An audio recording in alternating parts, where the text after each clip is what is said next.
Venezuela is really working out well. We're working along really well with the leadership, and we'll see how it all works out. Are you sure we're going to meet with Delcy now? At some point I'll meet. Yeah, she's been very good. Look, she asked us, could we take 50 million barrels of oil, and I said yes, we can. It's $4.2 billion, and it's on its way right now to the United States.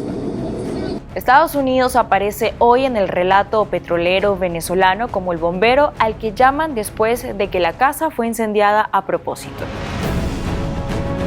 Washington discute licencias, flexibilizaciones y posibles intervenciones sobre un país que cayó en desgracia no por accidente, sino porque fue empujada al vacío por una élite que sí tenía el dinero, sí tenía el petróleo y sí tenía la posibilidad real de recuperarla, pero eligió algo mucho más rentable a corto plazo: saquearla. Porque mientras ahora se habla de que la recuperación exige entre 80.000 y más de 100.000 millones de dólares, cifras que asustan a cualquier inversionista estadounidense que no esté dispuesto a firmar un cheque en blanco, lo cierto es que durante años el régimen administró flujos multimillonarios que, de haber sido invertidos con un mínimo de racionalidad, habrían evitado el colapso. La narrativa oficial insiste en que las sanciones asfixiaron a PDVSA y por eso ahora se necesita la bendición del capital estadounidense para volver a bombardear crudo. Es una verdad a medias, que es la forma más sofisticada de la mentira. Venezuela es un país de paz que fue agredido por una potencia nuclear. A ello también queremos apuntar a la ley del uso racional de la energía. Somos una potencia energética, lo somos. Nos ha traído tremendos problemas. Antes de las sanciones más duras, PDVSA ya estaba siendo vaciada desde adentro. Contratos opacos, intermediarios fantasmas, cuentas por cobrar que superan los 21.200 millones de dólares, refinerías convertidas en chatarra y una nómina politizada que expulsó a la élite técnica que hacía funcionar la industria. Cuando hoy se dice que Estados Unidos tendría que invertir decenas de millones para levantar lo que queda, conviene recordar que buena parte de ese dinero ya pasó por las manos del poder y fue desviado, escondido o fundido literalmente en lingotes.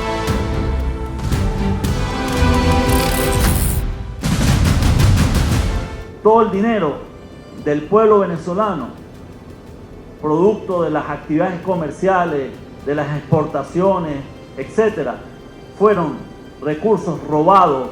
¿Se acuerdan de la trama a PDVSA Cripto? Ese monumento a la corrupción creativa donde el régimen descubrió que vender petróleo sin cobrar y lavar el dinero con criptomonedas era más emocionante que invertir en taladros, mantenimiento o seguridad industrial. Solo en ese esquema se habla de entre 13.000 y 16.000 millones de dólares evaporados, conversiones internas que inflan la cifra hasta 23.000 millones. Pongámoslo en términos simples para el inversionista estadounidense promedio.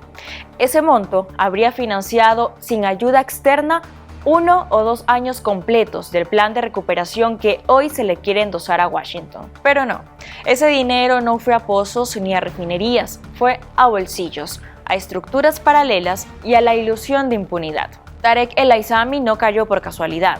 Cayó porque el agujero era tan grande que ya no se podía ocultar bajo la alfombra revolucionaria. Y por cierto, ¿dónde está Tarek?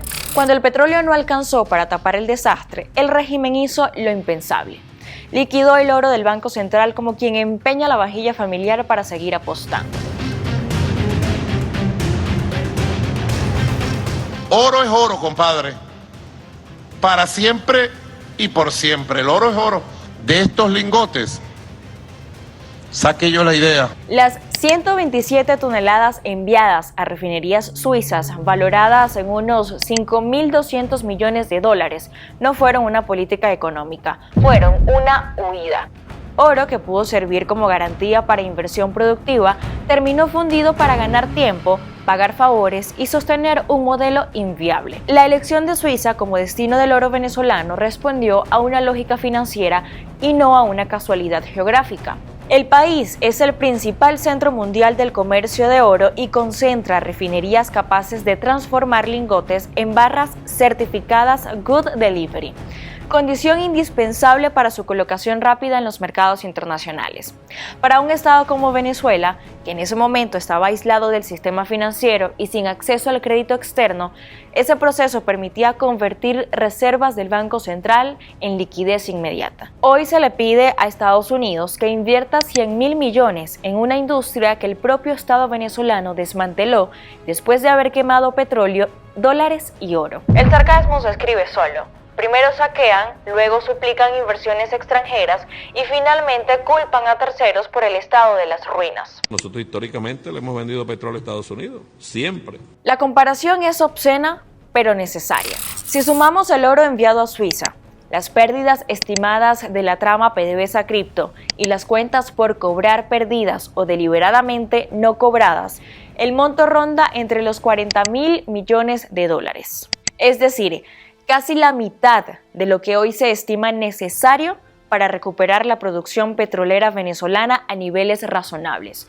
No estamos hablando de hipótesis ideológicas, sino de aritmética básica. Con ese dinero, Venezuela no habría necesitado rogarle a Estados Unidos ni negociar licencias especiales.